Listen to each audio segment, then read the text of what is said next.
Assalamualaikum warahmatullahi wabarakatuh. Berjumpa lagi dengan saya Ibu Novita Dwi Wulandari ME dalam mata kuliah Gaya Hidup dan Budaya Konsumen. Teman-teman, jika pada sesi kemarin kita sudah membahas tentang ruang lingkup gaya hidup, sekarang kita akan membahas tentang budaya konsumen. Jadi, budaya konsumen merupakan fenomena konsumsi di mana individu mengkonsumsi suatu komoditas secara ekspresif. Sebuah budaya di mana sebuah komoditas dibuat sedemikian rupa sehingga memunculkan impian-impian yang sengaja dikonstruksi secara sosial utamanya oleh sistem kapitalis. Sehingga karakteristik dari budaya konsumen ini dapat diringkas dalam transformasi kebutuhan menjadi keinginan, kemudian hedonis atau bergaya hidup mencari kesenangan dan kepuasan tanpa batas, fetisisme komoditas atau memuja produk yang dibayarkan atas alasan merek, waktu luang dan konsumsi yang mencolok, nilai-nilai budaya, etika, keterasingan, diferensiasi, dan kecepatan. Budaya konsumen menekankan adanya suatu tempat di mana kesan memainkan peranan utama.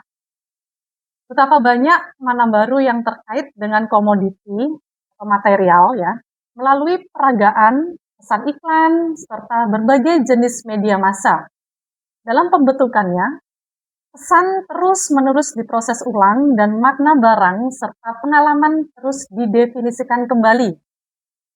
Tak jarang tradisi ini juga diaduk-aduk dan dikuras untuk mencari simbol-simbol kecantikan, kemudian kemewahan, dan eksotika. Teman-teman, segala praktik budaya yang dilakukan masyarakat konsumen atau budaya konsumen ini tak lepas dari sebuah sistem atau impian-impian yang merupakan sebuah konstruksi sosial terhadap segala macam bentuk komoditas. Konstruksi sosial merupakan proses sosial melalui tindakan dan interaksi di mana individu atau sekelompok individu menciptakan secara terus-menerus suatu realitas yang dimiliki dan dialami bersama secara subjektif. Manusia dalam hal ini pada dasarnya berpikir bahwa realitas yang ada dalam kehidupannya secara alami terbentuk, padahal tanpa sadar manusia tersebut itulah yang membentuk, merekonstruksi, dan menyepakati bahwa mempertahankan realitas tersebut. Sehingga keberadaan media di sini memiliki peran sentral dalam konstruksi sosial. Baik, teman-teman, mungkin di sini jarang dari kita semua takut akan kuburan, misalkan adanya kuburan. Jika kita lewat pukul 12 malam, lewat kuburan sendiri mungkin, kita akan merasa takut. Lalu siapa sih yang membentuk rasa takut pada diri kita sendiri? Nah, ini disadari atau tidak, perasaan takut yang dirasakan merupakan sebuah hasil dari konstruksi sosial, di mana media sering menampilkan kuburan sebagai tempat yang angker, mistis, serta menakutkan. Dan ini dilakukan secara terus-menerus dan berulang kali, sehingga sudah terpatri di benak manusia bahwasanya kuburan adalah tempat yang menakutkan. Jadi ketakutan yang timbul di kuburan bukan merupakan hal yang natural, tapi lebih kepada hasil konstruksi sosial. Itulah contoh dari konstruksi sosial di mana media itu sangat memiliki peran sentral dalam membentuk persepsi kita terhadap suatu hal. Nah, kemudian teman-teman, mungkin kita semuanya sudah memiliki persepsi yang sama juga bahwa wanita cantik itu seperti apa sih? Kebanyakan dari kita akan menjawab wanita cantik adalah wanita yang berkulit putih, kemudian memiliki rambut lurus, hidung yang mancung, kemudian kulitnya yang lembut. Itu sudah menjadi standar kita.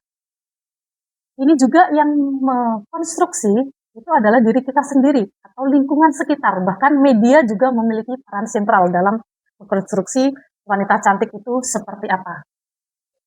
Lalu kita akan membahas masyarakat konsumsi menurut Baudrillard, di mana fungsi dan pemuasan kebutuhan ya sudah beralih atau sudah bergeser ke tanda dan makna.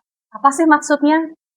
ketika mengkonsumsi suatu produk, ketika kita membeli suatu produk, kita menggunakan suatu produk, itu sudah tidak lagi melihat dari fungsi dan pemuasan kebutuhan kita atas produk tersebut.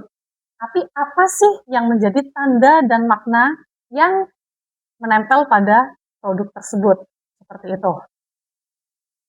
Konsumerisme merupakan suatu paham di mana seorang atau kelompok melakukan dan menjalankan proses pemakaian barang hasil produksi secara berlebihan, tidak sadar, dan berkelanjutan. Jika seseorang menjadikan hal konsumtif sebagai gaya hidup, sudah dipastikan mereka menganut paham konsumerisme atau konsumerisme.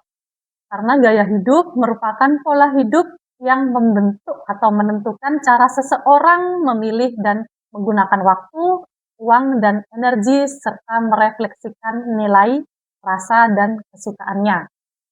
Gaya hidup yang diinginkan oleh seseorang mempengaruhi perilaku pembelian yang ada dalam dirinya dan selanjutnya akan mempengaruhi atau bahkan mengubah gaya hidupnya. Sekian definisi atau ruang lingkup tentang budaya konsumen. Wassalamualaikum warahmatullahi wabarakatuh.